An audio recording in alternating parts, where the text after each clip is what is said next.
She laughed too easily now. That was the first thing I noticed. Not the phone angled away when notifications lit the screen, not the shower she took the moment she came home, but the laughter. It came too quick, too bright, like she was performing for an audience I couldn't see. We'd been together 4 years. Long enough that I knew the difference between her real laugh, the one that started quiet and built into something unguarded, and this new one. This one was sharp. Decorative. A sound designed to fill space rather than share joy.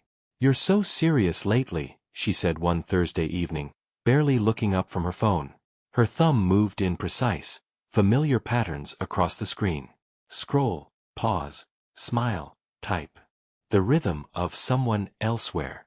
I was folding laundry on the couch. Our laundry, technically, though I'd noticed she'd started doing her own separately. Small loads. Urgent ones, she claimed. Always when I wasn't home. "Just tired," I said. She nodded, still not looking at me. Her perfume was different. Heavier. Something with amber and vanilla that clung to the apartment long after she left for her late meetings. She'd never worn perfume to the office before. Not in 3 years at the same firm. The lies were small at first. A coworker's birthday dinner that ran late. A project with impossible deadlines. A girlfriend going through a breakup who needed company. Reasonable things. Believable things. Except her voice changed when she explained them, rose half an octave, like she was reading from a script she hadn't quite memorized. I asked about the dinner once. Casual. Which restaurant? She paused for just a beat too long. "Oh, that new Italian place. Near her apartment." She didn't remember which coworker's birthday it was. Didn't remember that she'd told me 2 weeks earlier she hated Italian food now. Something about bad clams. I didn't push. I just filed it away, the way you'd note a crack in a foundation. One fracture means nothing. A pattern means everything. By October, she'd stopped pretending to include me. Friend gatherings I wasn't invited to. Weekend plans made without consultation. She'd come home smelling like cigarettes even though she didn't smoke, her hair slightly mussed, her eyes bright with a secret she wore like jewelry. "You should go out more," she told me once, standing in the bathroom doorway while I brushed my teeth. "You're always here." I met her eyes in the mirror. "This is my home. You know what I mean." She turned away, dismissive. "You're stagnant." Stagnant. That's what loyalty looked like to her now. An inconvenience. A weight she decided she no longer wanted to carry. The final confirmation came on a Tuesday. She thought I was at the gym. I'd forgotten my water bottle. Came back after 10 minutes. Her laptop was open on the kitchen table, messages displayed with the casual confidence of someone who believed they were alone. I didn't read them all. Didn't need to. 3 lines were enough. "He doesn't suspect anything. God, it's almost too easy. I know. I'll tell him soon. Maybe." Followed by a laughing emoji. That specific one, tears of joy, like my ignorance was the funniest thing she'd encountered all week. I closed the laptop exactly as I'd found it. Put my water bottle in my gym bag. Left for another hour. When I came back, she was on the couch watching TV, eating takeout she hadn't offered to share. She glanced up, smiled that new smile, the one that didn't reach her eyes. "Good workout." "Yeah," I said. "Really good." She thought no one was watching. I stopped asking questions. That was the first change, though she didn't notice it immediately. No more, "How was your day?" when she came home late. No more casual inquiries about her coworkers, her plans, her sudden need for girls' nights that happened 3 times a week. I simply nodded when she announced she'd be out, said, "Okay," when she explained she'd be home late, and returned to whatever I was doing. The silence seemed to relieve her. She stopped crafting elaborate excuses and started offering bare minimum explanations. "Going out. Be back late. Don't wait up." I didn't. Instead, I started noticing things I'd trained myself to ignore. The way she checked her phone every 90 seconds, that small smile flickering across her face when certain names appeared. The way she'd started buying new clothes, not for me, but for whoever saw her when I wasn't there. I began cataloging patterns without consciously deciding to. Her late nights fell on Tuesdays and Thursdays. Sometimes Saturdays. She'd come home smelling like the same cologne, something expensive, woody, definitely masculine. Her stories about where she'd been grew vaguer, more careless. She'd stopped caring whether I believed her. The loneliness was clarifying. I'd spent 4 years building a life around someone who'd decided I was scenery. Background noise. The reliable constant she could ignore because I'd always been there. One Thursday evening, I came home to find her getting ready. The bathroom counter was covered with makeup, hair products, the expensive perfume she reserved for special occasions. "Where are you headed?" I asked.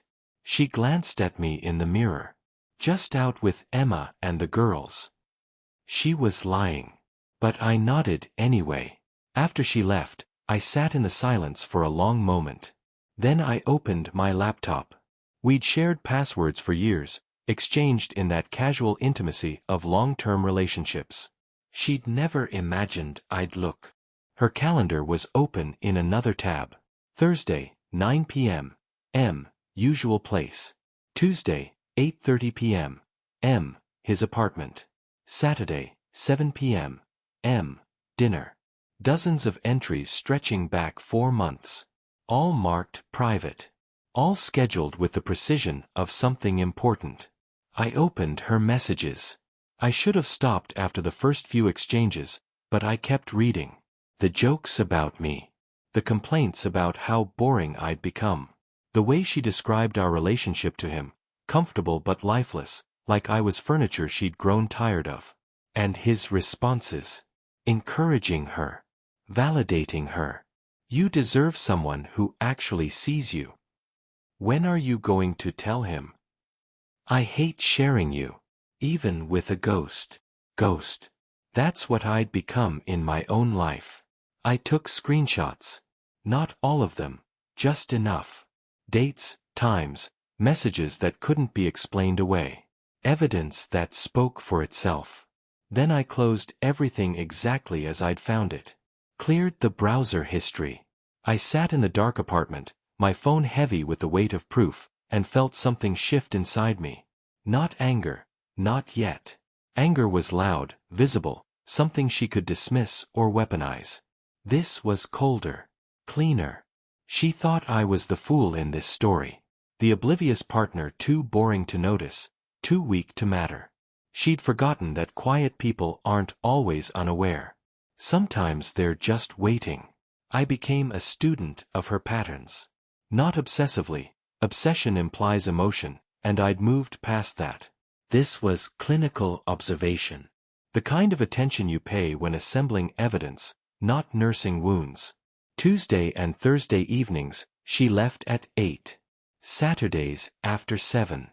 She'd shower beforehand, apply makeup with careful precision, check her phone one final time at the door, and leave without looking back. I noted the bars she mentioned. Cross-checked them against her location data. We still shared our locations, another artifact of trust she'd forgotten to disable. The places she claimed to be were rarely where her phone actually was. A bar in Midtown became an apartment in Brooklyn. A restaurant downtown became a hotel in Chelsea. She wasn't even trying to hide it anymore. She'd just assumed I wasn't looking. I started rebuilding my life in the spaces she'd abandoned. Accepted that promotion I'd been putting off. Reconnected with friends I'd neglected when couple time became the only time that mattered to her. "Man, it's good to see you," David said over drinks one Friday. "Where've you been?" "Around," I said. "Just busy." He studied me for a moment. "Everything good with Jessica?" I took a drink, let the question hang. Define good. He didn't push. But he also didn't look surprised. I opened a separate bank account. Started redirecting my direct deposit. The apartment lease was in both our names, but I'd been paying 70% of the rent for the past year. I documented every payment, every utility bill, every receipt. Not because I wanted the money back. Because I wanted a record of who'd actually been present. I watched her move through our apartment like a guest in a hotel, someone just passing through. She'd stopped doing small things, restocking toilet paper, buying coffee, replacing hand soap. This wasn't our space anymore. It was just where she slept between visits to wherever he was. One Sunday, she was on the couch scrolling through her phone. "We should talk," she said suddenly. I looked up. About. She hesitated. Us. We barely talk anymore. The irony was staggering. She'd spent months disappearing, and now she was complaining about distance. "What do you want to talk about?" I asked, voice neutral. I feel like you're not really here anymore." I closed my laptop and looked at her directly. "I'm right here, Jessica. I've been right here the whole time." Something flickered across her face. Guilt, maybe. Or recognition that she'd created this distance and was now bothered by how comfortable I seemed in it. "Maybe we should do something together," she said. "Like we used to." "Sure. When?" "I don't know. Soon. I'll check my schedule." She never did. By Wednesday, she'd forgotten entirely. I used that time to meet with a lawyer. Just a consultation. I wasn't planning anything dramatic, just wanted to know my options, understand what separating our lives would actually look like. "You've been thorough," the lawyer said, reviewing my documentation. "I'm a planner." "Good. That'll make this cleaner when you're ready." When, not if. I left her office feeling something I hadn't felt in months. Control. Not over Jessica. I couldn't control her choices. But over myself. Over my response. Over what came next. That evening, Jessica was getting ready for another Thursday night. Same routine, same perfume, same distant smile. "Going out?" I asked. "Yeah. Sophie's having a thing." Sophie. I checked. Sophie had posted Instagram stories from a work event across town that same evening. "Have fun," I said. She paused, studying me. My agreeability was starting to unsettle her. "You could come if you want," she offered half-heartedly. "No thanks. I've got plans." Plans. Meeting up with some people from work. She left 10 minutes later. I watched from the window as she got into an Uber, phone already pressed to her ear, laughing at something someone else said. I grabbed my jacket and left too. The apartment felt lighter when neither of us was pretending anymore. The first crack appeared on a Tuesday. Jessica came home earlier than usual, around 10 instead of past midnight. Her makeup was smudged, mascara slightly smeared at the corners like she'd been rubbing her eyes. She dropped her keys on the counter with more force than necessary. "You okay?" I asked from the couch, not looking up from my book. "Fine." Her voice was clipped. "Just tired." She disappeared into the bedroom. I heard drawers opening and closing, the aggressive sound of someone looking for something they couldn't find. When she emerged in pajamas, her phone was clutched in her hand, screen dark. She kept checking it. Waiting for something that wasn't coming. I said nothing. Just turned a page. Over the next 2 weeks, the pattern shifted. Her Thursday night stretched longer, but her confidence seemed thinner. She'd come home restless, distracted, checking her phone obsessively even when she was pretending to watch TV. The smile she used to wear after her nights out, that satisfied, secret smile, was gone. Something had changed in whatever world she'd built away from me. "Do you think people can change?" she asked one night, staring at the ceiling in bed. We hadn't had a real conversation in months. The question hung in the darkness between us. "Depends," I said. "Do they want to, or do they just want to avoid consequences?" She went quiet. Turned away from me. I knew what was happening even if she didn't want to admit it. The thrill was fading. The affair that had felt exciting and validating was becoming complicated. Maybe he was pulling back. Maybe she was realizing that burning down a 4-year relationship for late-night texts and hotel rooms wasn't the upgrade she'd imagined. Her friends started appearing less in her stories. Sophie, who'd allegedly hosted countless gatherings, had actually been in London for work the past 3 weeks, something I learned from her public Instagram. The elaborate network of alibis was unraveling because Jessica had stopped maintaining them carefully. She was getting sloppy. One Saturday afternoon, her phone buzzed on the kitchen counter while she was in the shower. I was making coffee. The notification lit up the screen. Sophie, wait, you told him you were with me last night? I thought we agreed no more cover stories. This is getting messy. I took a photo of the screen, added it to my collection. When Jessica emerged, hair wrapped in a towel, I was sitting at the table with my coffee like nothing had happened. Sophie texted, I said casually. Her face went pale for just a second. Oh. What did she say?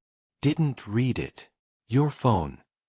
She grabbed it quickly, too quickly, and disappeared into the bedroom. That evening, she tried to start a fight. Looking back, I think she needed it. Needed me to yell, accuse, give her an excuse to storm out and play the victim. You've been so distant lately, she said, arms crossed. It's like you don't even care anymore. I looked at her calmly. What do you want me to say, Jessica? I want you to act like you care. Like this relationship matters to you. The audacity was breathtaking.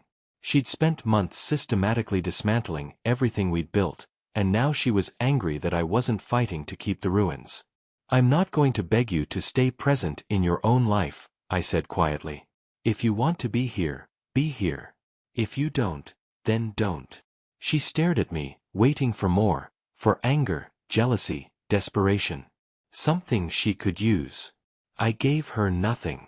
You're impossible, she finally said, grabbing her jacket. I'm going out. Okay. She hesitated at the door, like she expected me to stop her. When I didn't, she left, slamming it hard enough to rattle the frame. I sat in the silence, sipping my coffee. My phone buzzed. David checking if I wanted to grab dinner. I said yes. When I came home hours later, Jessica was already back, curled up on the couch under a blanket, eyes red. Her phone lay face down on the coffee table, the first time in months I'd seen her not holding it. Hey, she said softly when I walked in. Hey. Can we talk? I hung up my jacket. About what? She pulled the blanket tighter around herself. I think I've made some mistakes. There it was. The beginning of the pivot. The affair was falling apart, and suddenly she was remembering what she'd taken for granted. I sat down in the chair across from her, not next to her. Maintained the distance. What kind of mistakes? She looked down at her hands. I haven't been fair to you. I've been selfish. Pulled away. Pulled away. That's what she was calling it. Why? I asked, voice even. I don't know. I felt trapped, I guess. Like we were stuck in this routine, and I needed something different. Did you find it? She looked up at me, surprised by the question. Her eyes searched my face for anger, for hurt, for anything she could work with. I don't know, she whispered. I leaned back, studying her. This woman I'd loved for 4 years. This stranger who'd laughed about me to someone else. Who'd built a second life behind my back and only regretted it when that life started crumbling too. Jessica, I said quietly. Do you remember what you told me when we first moved in together? She shook her head. You said home isn't a place. It's the person you can be completely yourself with. No performance. No hiding. Her eyes filled with tears. When's the last time you were yourself with me? I asked. She couldn't answer. Because we both knew the truth. She hadn't been herself with me in months. She'd been a performance. A placeholder. The dependable option she kept on standby while she explored something shinier. I can fix this, she said, voice breaking. I can be better. I want to be better. I stood up slowly. I think you should stay at Sophie's for a few days. What? No, You need space to figure out what you actually want. Not what's convenient. Not what's comfortable. What you actually want. I want this, she insisted, standing now, reaching for my hand. I want us. I looked down at her hand on mine. Once, that touch had meant everything. Then prove it, I said. Take some time. Think about it. Really think about it. I gently pulled my hand away. She left the next morning with a suitcase, still believing she had time to fix this. Still believing I was the same person who'd wait forever while she figured herself out. She didn't see what I saw when I looked at her now. A stranger who'd forgotten she was being watched all along. She texted constantly for 3 days. Long messages about how much she missed me, how clear everything seemed now, how she'd been stupid and selfish and wanted to come home. I responded minimally. Okay. Take your time. We'll talk soon. On the 4th day, she showed up at the apartment unannounced. I'd just gotten home from work, was loosening my tie when I heard her key in the lock. Hey, she said, stepping inside carefully, like she wasn't sure of her welcome anymore. Jessica. She looked different. Tired. The confidence that had radiated from her for months was gone, replaced by something tentative and uncertain. Can we talk? Really talk? I gestured to the couch. We sat, that familiar distance between us. She took a breath. I know I messed up. I know I hurt you. But I want to fix this. I want us to work. Why now? The question seemed to catch her off guard. What do you mean? Why now, Jessica? What changed? She looked down at her hands. I realized what I was losing. What I'd already lost. Or what you lost somewhere else finally made me look better. Her head snapped up. That's not. Don't. My voice was calm, but it cut through her protest. Don't insult both of us with more lies. Her face went pale. I don't know what you. I pulled out my phone. Opened the folder I'd labeled documentation. Turned the screen toward her. Screenshots. Dozens of them. Her calendar entries. Messages with M. Sophie's text about cover stories. Location data showing her phone at addresses she'd never mentioned. She stared at the screen, frozen. Her mouth opened, but no sound came out. How long have you? She whispered. Long enough. I watched emotions flash across her face. Shock. Fear. Then, predictably, anger, the defensive kind people use when they're caught. You went through my phone? My messages? That's a violation of what, exactly? Trust. I set the phone down between us. Tell me about trust, Jessica. Explain how that works. She stood up abruptly, pacing. This is insane. You've been spying on me, collecting. What, evidence? Like some kind of. I've been watching someone I loved disappear, I said quietly. Someone who laughed about me. Who called me boring, predictable, a ghost in my own life.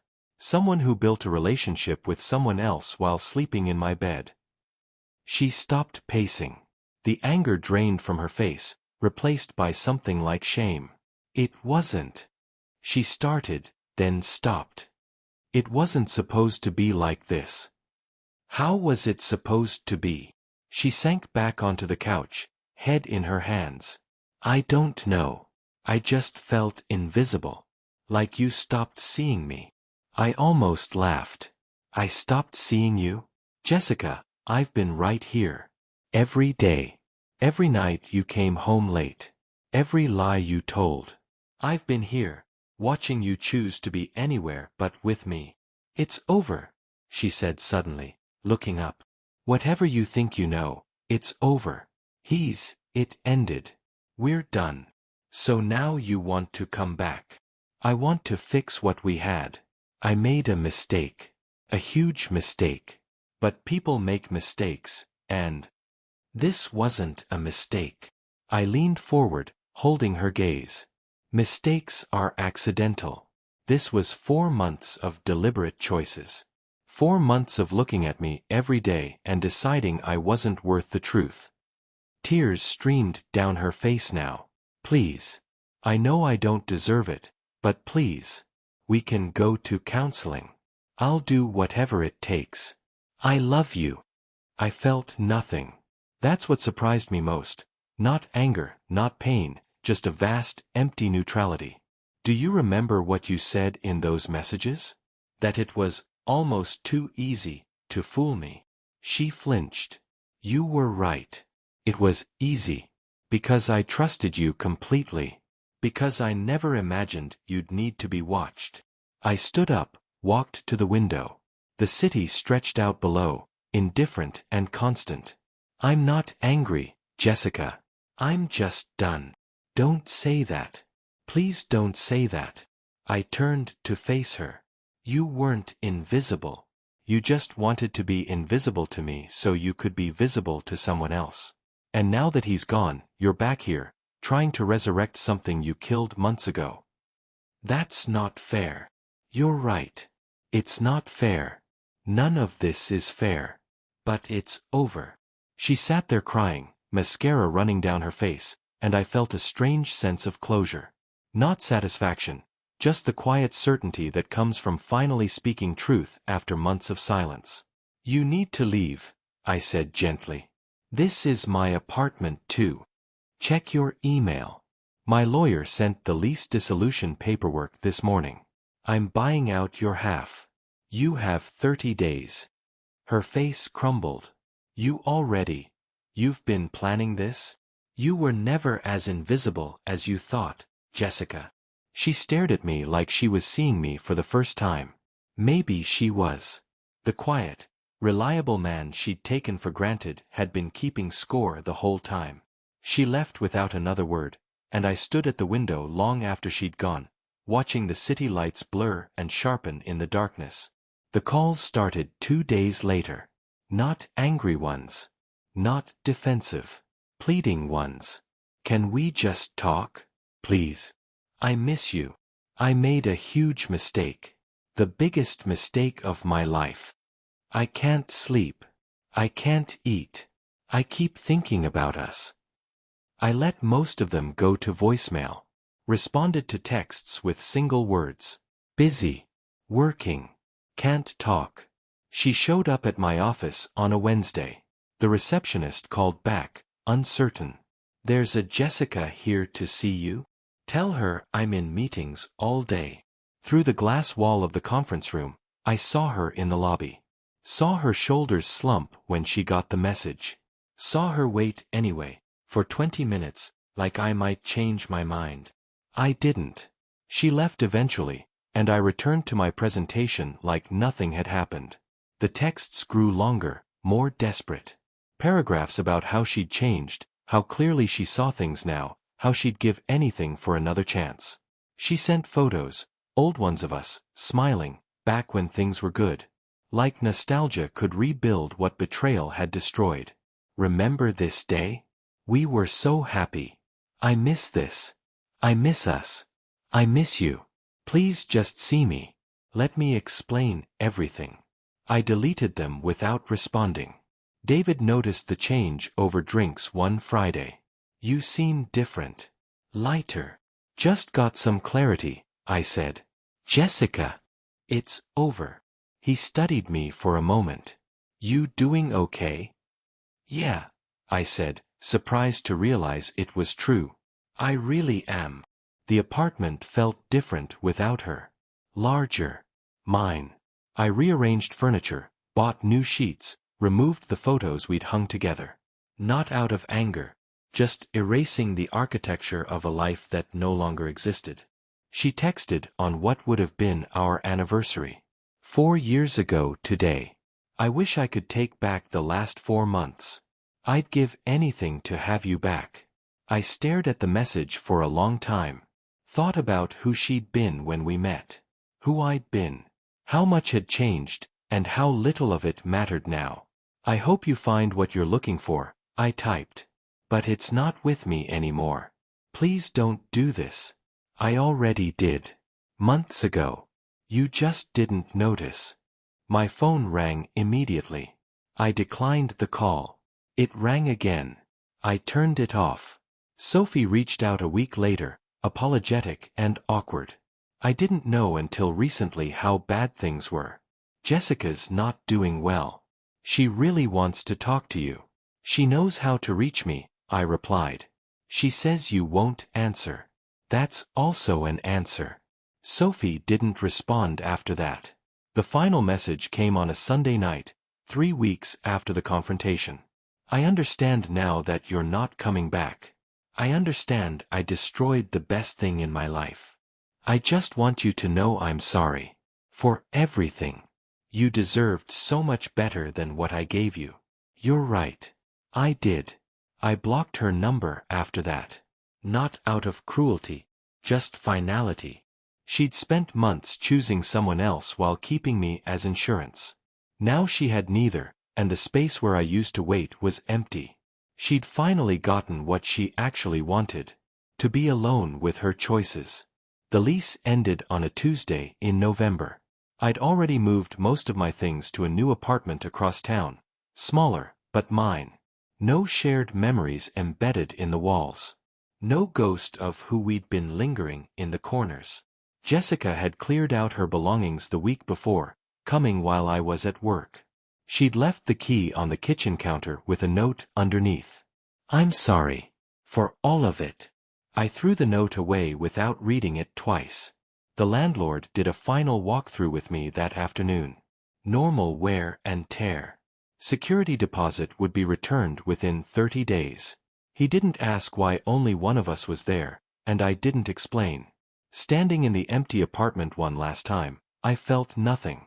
No nostalgia. No regret. Just the quiet satisfaction of closing a door that should have been closed months ago. My phone buzzed. David asking if I needed help with the last boxes. All done, I typed. Meet you for dinner? Absolutely. 7 p.m. Usual place. I locked the door behind me and dropped the keys in the landlord's mailbox. Didn't look back. At dinner, David raised his glass. To new beginnings. To knowing when to walk away, I countered. We clinked glasses. Have you heard from her? He asked carefully. No. Blocked her number 3 weeks ago. He nodded, understanding. Cold but effective. Not cold. Just done. He smiled slightly. You're different. Stronger, maybe. I considered that. Not stronger. Just clearer. I spent 4 years building something with someone who was actively tearing it down. Once I stopped trying to hold it together, everything got simpler. Think you'll hear from her again? Probably. Eventually. When the guilt gets heavy enough or she needs validation. And if she does? I shrugged. I'll keep walking. The conversation drifted to other things. Work, weekend plans, a new restaurant we wanted to try. Normal things. Life continuing forward instead of circling the same painful drain. Later that night, alone in my new apartment, I unpacked the last box. Inside were a few photos I'd kept, not of us, but of me. Before her. During. After. A visual timeline of someone who'd lost himself and then remembered who he was. I set one on the bookshelf. The recent one. Clear-eyed. Present. My phone lit up with an email notification. The lawyer confirming all paperwork was finalized. Assets divided. Bank accounts separated. We were officially, legally untangled. I felt lighter. Somewhere across the city, Jessica was probably checking her phone, wondering if I'd reach out. Hoping I'd crack. Expecting that eventually, the silence would break and I'd come back. She still didn't understand. The silence wasn't punishment. It was peace. She'd taught me something valuable in those 4 months of betrayal, that love without respect is just performance. That loyalty given to someone who doesn't value it is loyalty wasted. That sometimes the strongest thing you can do is stop fighting for something that's already gone. I didn't hate her. I didn't wish her harm. I just didn't want her anymore. And that, I realized, was the truest form of closure. I turned off the lights, settled into my new bed in my new space, and slept better than I had in months. The next morning, I woke up without checking if she'd texted. Didn't think about where she was or what she was doing. Just made coffee, went to work, lived my life. The betrayal had tried to destroy me. Instead, it had freed me. And she'd never see that I'd been watching all along. Not just her lies, but my own capacity to survive them. The story she thought she was writing, where I was the fool who never noticed. That story ended the moment I stopped playing the part she'd assigned me. This was a different story now. And in this one, I walked away whole.